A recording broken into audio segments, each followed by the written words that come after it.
Hello everyone, welcome to the drill master. आज के हमारे इस वीडियो लेक्चर में हम एक नए चैप्टर को स्टार्ट करने जा रहे हैं और इस चैप्टर का नाम है लाइम। इस चैप्टर में हम उन तमाम टॉपिक्स को स्टडी करेंगे जो एग्जाम पॉइंट ऑफ व्यू से ऑब्जेक्टिव और सब्जेक्टिव टाइप के सवालों को करने में हमें हेल्प करेगा। सो वन बाय वन जो टॉपिक्स हम स्टडी करने वाले हैं इस चैप्टर में वो ये रहे आपके सामने।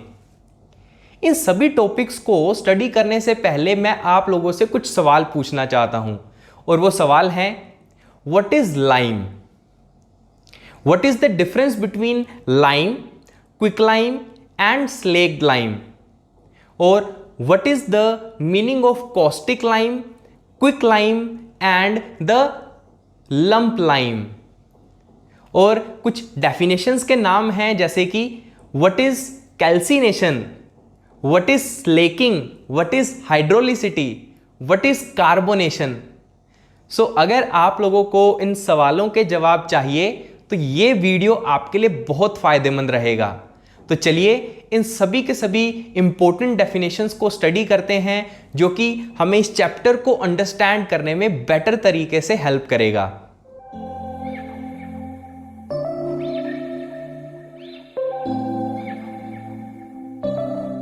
इस चैप्टर को अच्छे से समझने के लिए हमें कुछ इंपॉर्टेंट डेफिनेशंस को कवर करना बहुत ज़रूरी है, जिसमें से सबसे पहली डेफिनेशन है कैल्सिनेशन। और इस डेफिनेशन के साथ साथ हमें यह भी मालूम चल जाएगा कि लाइमस्टोन क्या होता है और लाइम क्या होता है। सो सबसे पहले हम डिस्कस करेंगे कैल्सिनेशन के बारे में। So calcination is a process by which we heat a substance in the presence of air at such a temperature that impurities gets removed from the substance। यानी कि किसी एक इम्प्योर सब्सटेंस से अगर हमें उसको प्योर फॉर्म में convert करना हो तो हम कैल्सिनेशन प्रोसेस का प्रयोग करेंगे, जिसको बेसिकली कैल्सिनेशन प्रोसेस को हम यूज़ करते हैं लाइमस्टोन से लाइम बनाने के लिए। सो यहाँ पर मैं लाइमस्टोन के बारे में आप लोगों को बताऊंगा कुछ ही देर में, लेकिन पहले आप ये देखिए कि लाइमस्टोन जो कि नेचुरली अकरिंग होता है इम्प्योर फॉर्म में, उसमें से जब हम इम्प्योरिटीज को रिमूव कर देते हैं जो कि मॉइस्चर और गैसेस की फॉर्म में मौजूद होती हैं, तो वो रिमूव होने के बाद एक कंपाउंड बनता है जिसको बोला जाता है लाइम। समझे बात? सो यहाँ पर मैं लाइमस्टोन के बारे में आपको बताऊं तो limestone is also known as calcium carbonate यानी कि CaCO3। इसी लाइमस्टोन को एक्चुअली में आप नेचर में अलग अलग फॉर्म में पाते हैं, प्योर फॉर्म में भी और इम्प्योर फॉर्म में भी। सो अलग अलग फॉर्म में ये लाइमस्टोन हमारे नेचर में पाया जाता है। इसके अंदर बहुत सी इम्प्योरिटीज़ मौजूद होती हैं। अगर ज़्यादा इम्प्योरिटीज़ मौजूद होंगी तो ये इम्प्योर लाइम होगा।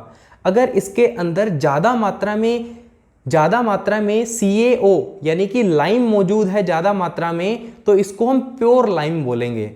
तो जब हम लाइमस्टोन को हाई टेम्परेचर पे हीट करते हैं तो इसमें से ये इम्प्योरिटीज रिमूव हो जाती हैं और वो एक कंपाउंड बनाती हैं जिसको बोला जाता है lime. So basically lime is a oxide of calcium which is also known as calcium oxide. समझे बात? जैसे कि मैंने आपको बोला था कि कैल्सिनेशन प्रोसेस के साथ साथ ही हमें यह भी मालूम चल जाएगा कि लाइमस्टोन क्या होता है और लाइम क्या होता है। सो बेसिकली हम हमारे इस पूरे चैप्टर में लाइम के बारे में डिस्कशन करेंगे। तो यहाँ पर आप लोगों से एक सवाल मेरा ये है कि what is the difference between the lime and quick lime? So basically यहाँ पर बहुत माइनर सा डिफरेंस होता है लाइम और क्विक लाइम के बीच में। लाइम जिसको हम एक्चुअली में क्विक लाइम ही बोलते हैं, but there is a slight difference between them. Actually में जब हम किसी एक प्योर लाइमस्टोन को हीट करते हैं हाई टेम्परेचर पे और उसमें से बहुत कम मात्रा में जो इम्प्योरिटीज होती हैं उसको भी रिमूव कर देते हैं, तो जो लाइम उसमें से जो बनता है उसको बोला जाता है क्विक लाइम। समझे बात? सो जनरली क्विक लाइम को लाइम ही बोला जाता है, लेकिन जब किसी प्योर लाइमस्टोन से हम लाइम बनाते हैं तो उसको क्विक लाइम बोलते हैं। समझे बात? और क्विक लाइम के ही फर्दर नाम होते हैं कॉस्टिक लाइम और lump lime. So quick lime एक एक्चुअली में ऐसा कंपाउंड है जो बेसिकली अमोर्फस नेचर का होता है, जिसकी कोई डेफिनेट शेप नहीं होती, यानी कि it is not crystalline in nature and it does not have the affinity to carbonic acid, यानी कि कार्बोनिक एसिड के साथ ये रिएक्शन करने में ज़्यादा प्रेफरेबल या सूटेबल नहीं होता। समझे बात को? यहाँ पे हम ये भी समझ चुके हैं कि कैल्सिनेशन क्या होता है, कैल्शियम कार्बोनेट क्या होता है, लाइम क्या होता है, क्विक लाइम क्या होता है, कॉस्टिक लाइम क्या होता है और लंप लाइम क्या होता है। बेसिकली क्विक लाइम को ही लंप लाइम इसलिए बोला जाता है बिकॉज जब हम लाइम बनाते हैं यानी कि क्विक लाइम बनाते हैं तो इसकी टेंडेंसी होती है कि जैसे ही ये भट्टी से बाहर निकलता है कैल्सिनेशन प्रोसेस के बाद तो इसकी टेंडेंसी होती है लंप्स बनाने की। So that's why quick lime को लंप लाइम भी बोला जाता है। अब मैं आप लोगों को फर्दर की डेफिनेशंस के बारे में बताता हूं। हमने अपने लास्ट चैप्टर सीमेंट में एक टॉपिक पढ़ा था हाइड्रेशन रिएक्शन, जिसमें सीमेंट का वाटर के साथ जब रिएक्शन होता है तो वो फर्दर एक कंपाउंड बनाता है CSH जेल, और उसके साथ साथ उस रिएक्शन में बहुत हीट भी रिलीज होती है जिसको हम हीट ऑफ हाइड्रेशन बोलते थे। बिकॉज ये रिएक्शन एक्चुअली में एक एक्सोथर्मिक रिएक्शन होता था। ऐसा ही एक सिमिलर रिएक्शन लाइम और वाटर के बीच में होता है, जिसकी वजह से इनमें एक फर्दर कंपाउंड भी बनता है और उसके साथ साथ इस रिएक्शन में हीट भी रिलीज होती है। बट इस रिएक्शन को हम स्लेकिंग बोलते हैं। और इस रिएक्शन के क्या आफ्टर इफेक्ट्स हैं, यानी कि क्या इसमें कंपाउंड बनता है और कितनी इसमें हीट ऑफ हाइड्रेशन रिलीज होती है, ये सब आपको अभी मैं कुछ ही देर में बताऊंगा। बट उससे पहले आप ये वीडियो देखिए पहले।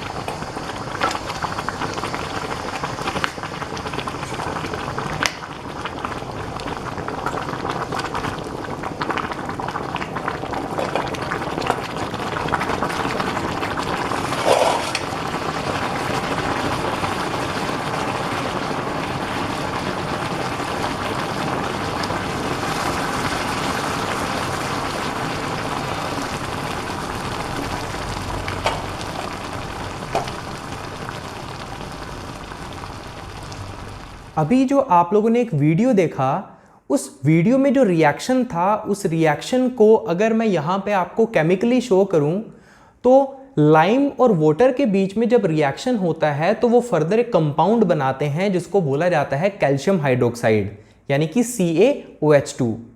इसी कंपाउंड को हम कॉमनली ये भी नाम देते हैं जिसको बोला जाता है स्लेक्ड लाइम या हाइड्रेटेड लाइम। और इस रिएक्शन के दौरान बहुत सारी हीट प्रोड्यूस होती है जिसको हम काउंट करें तो वो लगभग होगी 15.6 किलो कैलोरीज। और इसीलिए इस पूरी रिएक्शन को हम एक्सोथर्मिक रिएक्शन बोलते हैं, जिसमें से बहुत सारी हीट प्रोड्यूस होती है, जो कि आपने अभी देखा था वीडियो में कि कैसे बबल्स उसमें से प्रोड्यूस हो रहे थे। अब इस पर्टिकुलर एक्सोथर्मिक रिएक्शन में जितना भी अमाउंट हम लाइम का लेंगे उतने लाइम के अमाउंट का 32% हमें वाटर लेना पड़ेगा इस स्लेकिंग प्रोसेस को कंप्लीट करने के लिए। समझे? अब जो कंपाउंड इसमें बनता है जिसको हम स्लेक्ड लाइम या हाइड्रेटेड लाइम बोलते हैं, इसी ही को ही फर्दर वाइट वॉशिंग के लिए यूज किया जाता है। अब आप लोगों ने सुना होगा कि जब हम वाइट वॉशिंग करने के लिए जो कंपाउंड यूज करते हैं उसको कभी भी डैम्प प्लेसेस पे नहीं रखना, यानी कि जहां पर मॉइस्चर प्रेजेंट हो वहां पे उसको नहीं रखना चाहिए, because it can further set, वो सेट हो जाएगा और उसको हम फर्दर यूज नहीं कर पाएंगे।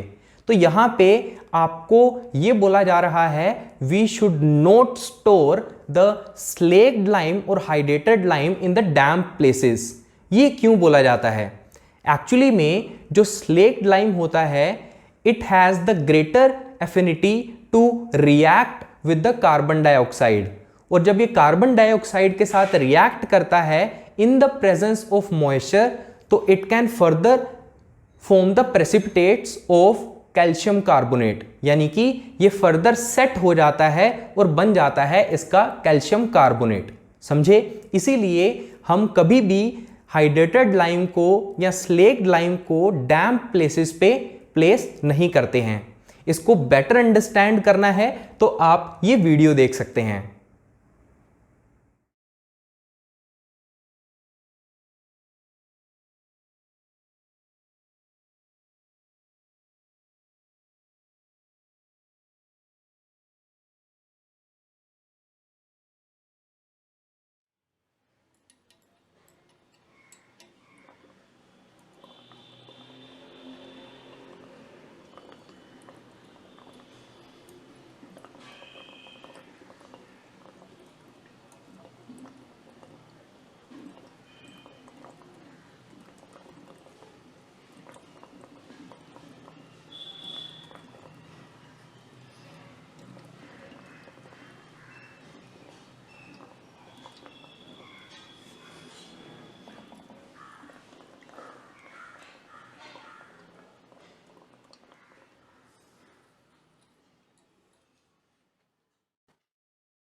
अभी आप लोगों ने एक वीडियो देखा।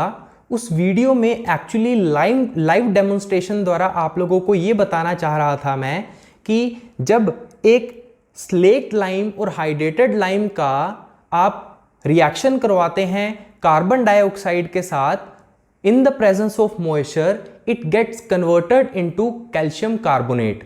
जैसे कि आपने वीडियो में भी देखा कि लाइम वाटर में जब हमने कार्बन डाइऑक्साइड पास की तो वो फर्दर मिल्की वाटर बन गया, यानी कि उसमें प्रेसिपिटेट्स बनना स्टार्ट हो गए कैल्शियम कार्बोनेट के।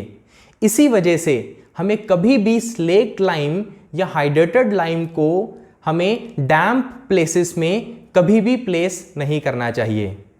और जो ये रिएक्शन आप लोगों ने अभी वीडियो में देखा था कार्बन डाइऑक्साइड और स्लेक्ड लाइम का इन the presence of moisture, this reaction or this process is known as the carbonation process. Now we will discuss some more important properties regarding the slaked lime or hydrated lime. That is drying of lime, setting of lime and hydrolyticity of lime. So first of all we will discuss the drying of lime. Actually में lime और water को जब react करवाया जाता है एक साथ तो वो फर्दर एक पेस्ट बना लेता है हाइड्रेटेड लाइम का। उस हाइड्रेटेड लाइम के पेस्ट में से जैसे जैसे मॉइस्चर इवेपोरेट होता चला जाता है तो उस प्रोसेस को बोला जाता है ड्राइंग ऑफ लाइम। लेकिन जब उस मॉइस्चर के इवेपोरेट होने के साथ साथ वो हाइड्रेटेड लाइम सेट भी होता चला जाए या अपनी हार्डनिंग प्रॉपर्टीज भी शो करे तो उसको बोला जाता है setting of lime. So there is a difference between drying of lime and setting of lime. Drying only means the evaporation of moisture from the lime paste, but setting of lime means evaporation of moisture along with the hardening properties. Now अब हम last properties के बारे में discuss करेंगे जिसका नाम है hydraulicity of lime. Hydraulicity of lime का मतलब ये है it is the property of the lime by virtue of which it shows the hardening properties in the presence of moisture और at the place where proper air circulation is not present. यानी कि hardening properties जब hydrated lime show करे in the presence of water और in the presence of moisture तो उस property को हम बोलेंगे क्या, हाइड्रोलिसिटी ऑफ लाइम। या जहां पर प्रॉपर एयर सर्कुलेशन ना भी हो, जहां पे प्रॉपर एयर भी ना प्रेजेंट हो और तो भी hydraulic lime hardening property show करे तो उसको बोला जाएगा हाइड्रोलिसिटी ऑफ लाइम। समझे? सो हम सभी की सभी इंपॉर्टेंट डेफिनेशंस को डिस्कस कर चुके हैं। हमारे इस चैप्टर को समझने में हमें जो हेल्प करेंगी, अब इन्हीं इंपॉर्टेंट डेफिनेशन से जो सवाल पूछे गए हैं आप लोगों को प्रीवियस ईयर में, उनको भी आप देख सकते हैं वन बाय वन।